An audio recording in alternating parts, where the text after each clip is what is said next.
Are you okay അല്ലെങ്കിൽ ചേട്ടാ കണ്ണു തുറന്നേ. നമ്മൾ CPR എങ്ങനെയാണ് ചെയ്യുന്നതെന്ന് ചുരുക്കി പറയുകയാണ്.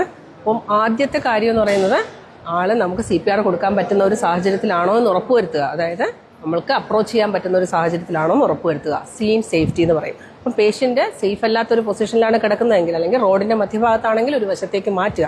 അത് സേഫായിട്ട് നമുക്ക് പേഷ്യന്റിനെ തൊടാനും നമുക്ക് മറ്റു കാര്യങ്ങൾ തുടരാനുമുള്ള ഒരു സാഹചര്യത്തിലോട്ട് മാറ്റുക. അത് മാറ്റിക്കഴിഞ്ഞാൽ അടുത്ത് ചെയ്യേണ്ടത് പേഷ്യന്റിന്റെ പ്രതികരണം ഉറപ്പുവരുത്തുക എന്നുള്ളതാണ്. റെസ്പോൺസ് ചെക്ക് ചെയ്യുക. അത് 2 മോഡാണ് നമ്മൾ ഉപയോഗിക്കുന്നത്. ഒന്ന് വോയിസ് മോഡും 2 ശക്തിയിലായിട്ട് തട്ടുക. 2 തോളിലുമായിട്ട് 2 കൈകളും ഉപയോഗിച്ച് ശക്തിയായി തട്ടുകയും ഉച്ചത്തിൽ അവരെ വിളിക്കുകയും ചെയ്യുക. ആർ യു ഓക്കെ അല്ലെങ്കിൽ ചേട്ടാ കണ്ണു തുറന്നേ. ഇങ്ങനെ ശക്തിയിൽ തട്ടി നോക്കുക.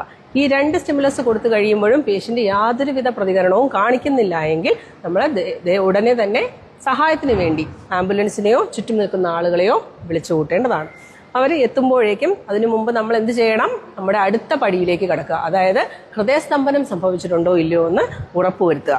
അതിനുവേണ്ടി നമ്മൾ നോക്കുന്നത് പൾസ്, അതായത് സെൻട്രൽ പൾസ് എന്ന് പറയും. നമ്മുടെ കഴുത്തിൽ നിന്ന് നമുക്ക് കിട്ടുന്ന സെൻട്രൽ പൾസും ശ്വാസോച്ഛ്വാസം, അതായത് നെഞ്ചിന്റെ ഉയർച്ച താഴ്ചകളുമാണ് നോക്കുന്നത്.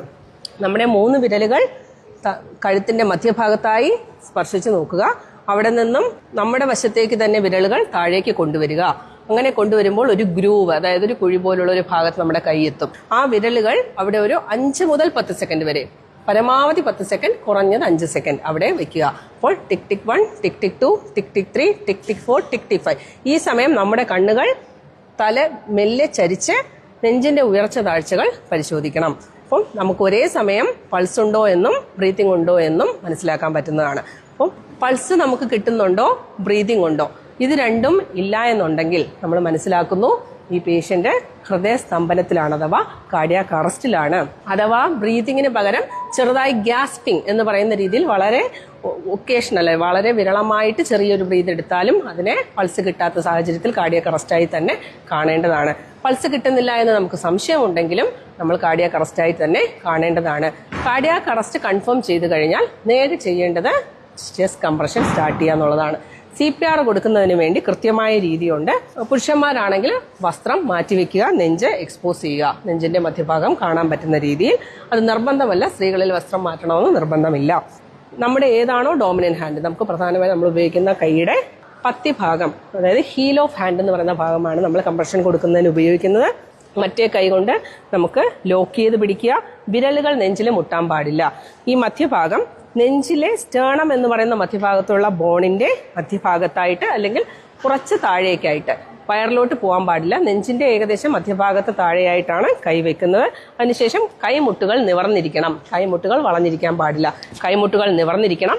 നമ്മൾ കൊടുക്കുന്ന ബലം നേരെ താഴേക്കാണ് കൊടുക്കേണ്ടത്. അതുകൊണ്ട് നമ്മുടെ ഷോൾഡർ, തോൾ ഭാഗം നേരെ പേഷ്യന്റിന്റെ നെഞ്ചിന്റെ മുകളിലേക്ക് വരണം. അങ്ങനെ വന്നതിന് ശേഷമാണ് നമ്മൾ കംപ്രഷൻ കൊടുക്കേണ്ടത്. എത്രത്തോളം താഴത്തിൽ കൊടുക്കണമെന്ന് പറയുന്നത്, സാധാരണ ഒരു മുതിർന്ന പൗരനിൽ കുറഞ്ഞത് 5 സെന്റിമീറ്റർ അല്ലെങ്കിൽ 5 മുതൽ 6 സെന്റിമീറ്റർ താഴ്ചയിലാണ് നമ്മൾ നെഞ്ച് അമർത്തേണ്ടത്. അതിനുശേഷം ഓരോ അമർത്തലിന് ശേഷവും പൂർണ്ണമായി നെഞ്ച് വികാസം പ്രാപിക്കാൻ അനുവദിക്കണം. എത്ര വേഗതയിൽ നമ്മൾ കംപ്രഷൻ കൊടുക്കണമെന്ന് പറയുകയാണെങ്കിൽ, നമ്മൾ സാധാരണഗതിയിൽ CPR പറയുന്നത് ഒരു 30 കംപ്രഷൻ കൊടുക്കൂ, 2 ബ്രീത്ത് കൊടുക്കൂ എന്നാണ്. 30 കംപ്രഷൻ, 2 ബ്രീത്ത്. അത് കൊടുക്കേണ്ട വേഗത ഒരു 100 മുതൽ 120 കംപ്രഷൻ ഒരു മിനിറ്റിൽ വരുന്ന വേഗത. അതായത് ഒരു 1 and 2 and 3 and 4 and 5 and 6 and 7 and 8 and 9 and 10 and ആ ഒരു വേഗത, അതായത് ഒരു മിനിറ്റിൽ ഒരു 100 മുതൽ 120 വരെ വരുന്ന വേഗതയിലാണ് നമ്മൾ കംപ്രഷൻ കൊടുക്കേണ്ടത്. കംപ്ലീറ്റ് ആയിട്ട് ചെസ്റ്റ് റീകോയിൽ അനുവദിക്കുക. അടുത്ത് നമ്മൾ 2 ബ്രീതിങ് എങ്ങനെ കൊടുക്കും? അപ്പം പേഷ്യന്റിന്റെ ഹെഡ് ടിൽറ്റ് ചിൻ ലിഫ്റ്റ് എന്ന് പറയുന്ന ഒരു പ്രക്രിയയാണ്.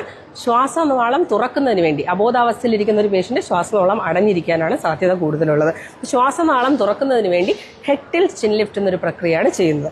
നമ്മുടെ കൈപ്പത്തി നെറ്റിയിലോട്ട് വയ്ക്കുക, പെരുവിരലും ചൂണ്ടുവിരലും ഉപയോഗിച്ച് മൂക്കിന്റെ ദ്വാരങ്ങൾ അടച്ചു പിടിക്കുക, താടി മറ്റു വിരലുകൾ ഉപയോഗിച്ച് ലിഫ്റ്റ് ചെയ്യുക. ഇത് മാനിക്കിൻ ഇങ്ങനെ തിരിക്കുക, ഹെഡ് ടിൽറ്റ് ചിൻ ലിഫ്റ്റ് ചെയ്യുക. എന്നിട്ട് മൗത്ത് ടു മൗത്ത് ആണെങ്കിൽ മൗത്ത് ടു മൗത്ത്, അല്ല എങ്കിൽ മാസ്ക് ഉപയോഗിച്ച് ടിക് ടിക് 1, ടിക് ടിക് 2 2 ബ്രീത്ത് കൊടുക്കാം. ആ ബ്രീത്ത് കൊടുക്കുന്നത് സ്വാഭാവിക ബ്രീത്ത് ആയിരിക്കണം. നോർമൽ ശ്വാസം എടുക്കുക, 1 സെക്കൻഡിൽ 1 ശ്വാസം എന്ന നിലയിലാണ് 2 ബ്രീത്ത് കൊടുക്കേണ്ടത്. അത് കൊടുത്തു കഴിഞ്ഞാൽ തിരിച്ചു വീണ്ടും നമ്മൾ CPR ആരംഭിക്കുകയാണ് ചെയ്യുന്നത്. ഈ പ്രക്രിയ തുടർന്നുകൊണ്ടിരിക്കുക. ഏതുവരെ? ഒന്നുകിൽ നമുക്ക് പേഷ്യൻറ്റിനെ ഉണരുന്നു, അല്ലെങ്കിൽ പൾസ് തിരിച്ചു കിട്ടുന്നു. എങ്ങനെ അറിയാം? ഓരോ 2 മിനിറ്റിലും നമ്മൾ പൾസ് ചെക്ക് ചെയ്യുകയും ശ്വാസോച്ഛ്വാസം ചെക്ക് ചെയ്യുകയും വേണം. ഇതിൽ എപ്പോഴെങ്കിലും നമുക്ക് പൾസ് തിരിച്ചു കിട്ടിയാൽ അവിടെ CPR അവസാനിപ്പിക്കാം. അല്ലെങ്കിൽ നമുക്ക് higher facilities, ambulance, AED, defibrillator തുടങ്ങിയ ഹയർ അഡ്വാൻസ്ഡ് ആയിട്ടുള്ള ഫെസിലിറ്റീസ് നമുക്ക് അവൈലബിൾ ആയിട്ട് വരുന്നത് വരെയും നമ്മളിത് കണ്ടിന്യൂ ചെയ്തുകൊണ്ടേയിരിക്കണം.